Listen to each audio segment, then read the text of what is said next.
Hello, welcome, and it's your host Sammy Thunder here today. Today I'm just here to wish you guys a happy new year and also review a watch that's been a part of my state of the collection for the very longest. It is in fact my first automatic watch, and it is none other than the Seiko Turtle SRPC91K. Before I start on with this review, I'd just like to wish everyone a happy new year. I hope things get better in this time of the COVID-19. And I hope you are able to reward yourself with a nice watch in any price point. Now, this watch I have over here today is the Seiko Turtle, and it is a very, very iconic watch. I believe there are better people out there and much better articles in terms of learning about the history of this Seiko Turtle, the 6105 Turtle. So what I'm here to do today is just give you my thoughts on the Seiko Turtle, and specifically on this Seiko Turtle, what was my first automatic watch and what's really good about it compared to the other Turtles. Firstly, I'd like to say that this watch is a special edition Save the Ocean Turtle. This is in fact the first Save the Ocean Seiko model that they've released, and it caught my eye. It caught my eye when I was in the hobby. I was looking through watches, looking through many new watches from Breitling to Rolex, and what I noticed with this watch, it was very similar to the Rolex Deep Sea. It was one of the Rolex models that caught my attention. And when I saw this Seiko, I was like, oh wow, it's very similar to the Deep Sea, but it's not an homage to the Deep Sea in any means. It is its own unique beast, and that's what I like about it.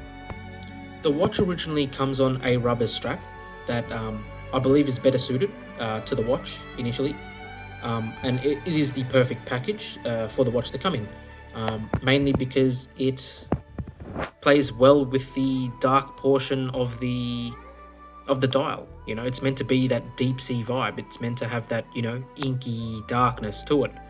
I believe that on a standard Seiko bracelet, it wouldn't look as good, even though I do have the standard Seiko bracelet. And as Seiko enthusiasts, we must know that the bracelet I currently have on this watch is in fact a strap code bracelet. So I am actually wearing it on a bracelet, and what it does is it gives it a really toolistic look to the watch. Now, why was it that I picked this watch? What was really good about it? And what I'm going to do now is just go through what the differences are between this and the standard Seiko Turtle. Now, firstly, as you can see, it's within the dial. As you can see, the dial transitions from a light blue to black. And what I'm going to do now is just pick up this watch and just show you how the light plays with this dial. So we have here the Seiko SRPC91K, and as you can see, this is how the light plays with the dial. And what we notice here is that what makes this different from the Deep Sea is that it's got these lines, these very intricate lines on a metal dial. And what it does is it gives it its own unique flair. And reported from Channel Time and Tide, what I noticed was that what this is meant to be are the ventral pleats of a whale.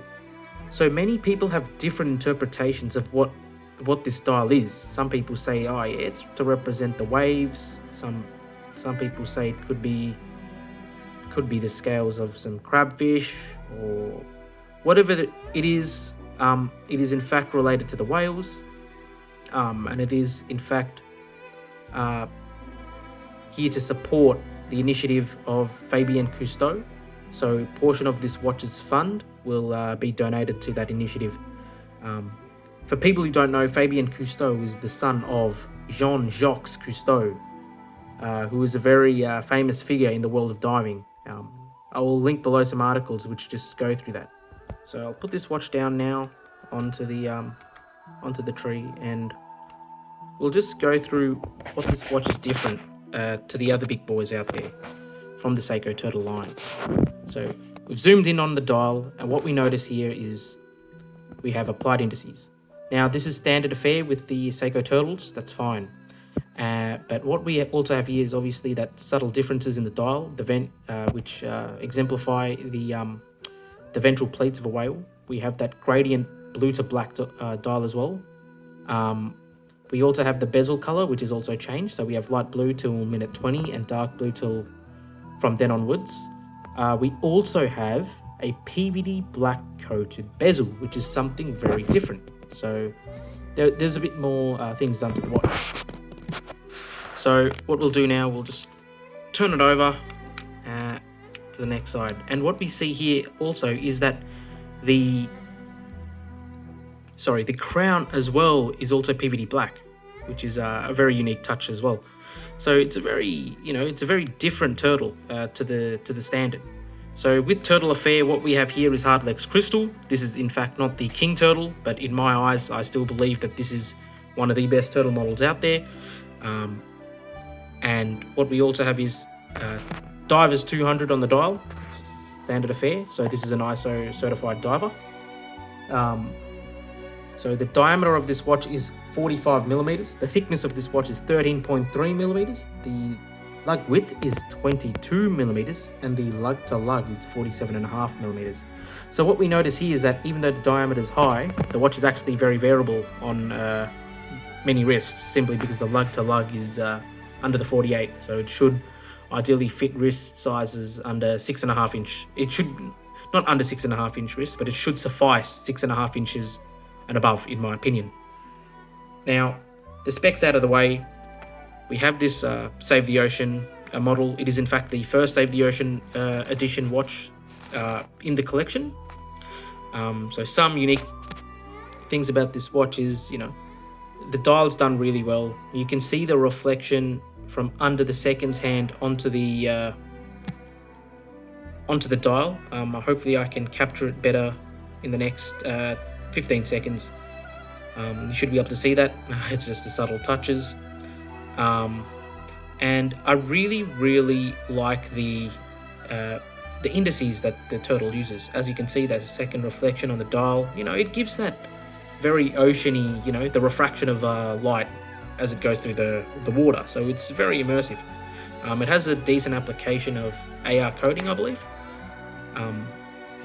which is also pretty good for legibility. And also, I really like this watch over the Samurai, mainly because I just liked the 12-hour marker. If you look at the 12-hour marker, it really does look like there's a sword in between these two indices, which is really cool. It's really unique. I've never seen this. I don't see this in any Swiss-made watches. The way this diver has been made. This dive watch has been made. So it's a day-date complication, which runs the 4R series of movements, which is a very standard affair, very robust bulletproof movement. Seiko do initially quote a very open, conservative margin of error for this watch of around plus minus 45 seconds. Plus 45 to minus 25 seconds a day. I indeed did not get that on the watch. I am getting around plus 11 seconds a day, which is very standard affair for a watch of this price. The watch was purchased at around 400 Australian dollars, which is very cheap. And let's just go into the build quality of the watch. So we've looked at the dial, we've looked at the bezel, we've looked at the crown. Let's start to understand what else this watch offers. What I really like about this watch, in fact, is the radial brushing, the circular brushing on the dial. Not on the dial, on the case, on this cushion turtle case, which is the main eyesore for this watch is in fact the cushion case, the turtle. As you can see, it's done really well, and compared to many turtle type watches or cushion cased watches within the Seiko line as well, such as the 6R35 Captain Willard or the actual Captain Willard, I really can't see differences in the top portion of the brushing. So it's done really well. It's done really well. It gives it a really good toolistic vibe to it. and I appreciate it. We'll move on to the case polishing, and we see here a very a decent high polish. It's done well. It's a decent high polish. It's done well. It's very standard affair, and it's very good for the price. At 400 Aussie dollars, it's very good. As you can see, this bezel is beautiful. Look at the finishing on the bezel, the knurling on the bezel and on the crown is done very well, and it gives it a nice grip to the watch and a very unique taste. A very unique look. I indeed don't eat my watches. So here we go, and we just have that beautiful blue dial. It's very good summer watch, and as you can see how it plays with the light, and indeed by many other people as well as myself, nothing can really show justice to this watch. You really need to look at it in person to actually experience the beauty. We have a date complication here with date and day. You do have the Chinese version for the day, so you have the Chinese script. It is not a kanji script. You need JDM models for kanji. So now what we're going to do is just have a look at the case back and see what we have there. So here we have the Seiko case back. As mentioned, it is a special edition, Air Divers 200 meters, ISO certified. It is a screw down case back with 200 meters of water resistance. It does feature the nice Seiko emblem logo for the Seiko wave. A lot of people do confuse this for the Great Wave of Kanagawa. It's not actually confirmed by Seiko or any other authoritative figure, but to each their own. They can interpret it the way they want. I still do like to call this the Great Wave of Kanagawa. It just looks amazing. I really like this subtlety, this touches onto the watch. We have high polish on the case as well. Now, transitioning to the bracelet. Of course, this is a non-OEM bracelet. This is from Strapcode themselves. Back to the bracelet. I'll do a short review on the bracelet right now as well. So, this is a Strapcode engineer style oyster bracelet. Solid 3-link bracelet with screw down links. It's just done very well. The machine brushing is beautiful. It gives a really good toolistic nature for the watch. Sorry, it was upside down. So that's the bracelet. We'll look at the clasp system. The clasp is actually very secure, except what I think is this fold over portion where you clip it on is something that just breaks easily with a little bit of force. And as you can see, I actually opened it up. It's very hard to do in one hand, but as you can see, this portion of the clasp is kind of redundant. But that is not the main feature for the security of the clasp. It's not even, in my opinion, a two-factor safety. Because let's say this is working as intended, even if I had done this, it would still be pretty easy to just break this portion and your bracelet would open up. But apart from that, this is extremely secure. So this is an extremely secure bracelet. This is a double push, so it's extremely secure for what it is. It has a three-link adjustable system to give you a bit of room. I would like an upgrade in the sense that I would like a automatic wrist extension system that you can see on Doxes, Rolex and Omega. We've had a thorough look at the watch, what it features, why I bought it, why was it my first automatic watch. It was my first automatic watch mainly because I didn't know whether to get an SKX or a Turtle, and the SKX, I actually found it a bit redundant because I was new in the hobby, that the movement didn't feature hacking. And I was like, okay, if it doesn't feature hacking, I won't get it. I paid a bit of extra bucks for the Turtle that looked amazing, and guess what? I've been enjoying it for more than a year and a half, approaching 2 years. So I'm very happy with what I have. It's been through many adventures, has many memories with myself. It is a watch I'm definitely going to keep. So we've gone through what's good about the watch as well. So what's bad about the watch? So I've gone through the sizing of the watch. Yes, some very, very small wrists. It probably isn't the watch for you, but it's a very versatile watch in terms of the lug-to-lug distance. So the lug-to-lug is done really, really well. 47.5, it's sub 48 mils, so it fits many wrists. I think the Turtle is actually better value and a better watch than the new 6R35 Willett. And I have actually held the 6R35 Willett.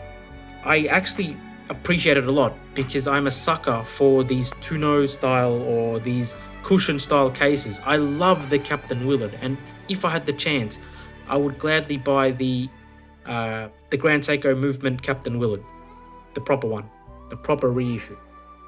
Now, this compared to the 6R35 Willett, the 6R35 Willett has amazing bezel action. So that's one thing I haven't gone through, and also the loom. So I'll go through the bezel action of this. Audible, springy, with some degree of back play. So as you can see, you probably have half a minute or a quarter of a minute worth of back play there. And it's fine. It lines up, it does the job, it's fine, especially for this price. And if I hadn't mentioned before, we do have an aluminum bezel, an aluminum insert. Now, compared to this, the 6R35 Willett has amazing bezel action. It felt like the most premium bezel action on a watch. I was very thrilled. I was indeed very thrilled with how the bezel action was. The dial is done amazingly. The finishing on the indices, the dial, the metallic sunray dial. So I picked up the khaki green version. The aluminum bezel actually matched.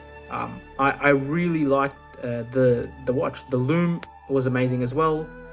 The rubber strap was great. The finishing on the top is great. It's just the same as the Turtle in terms of the actual case finishing.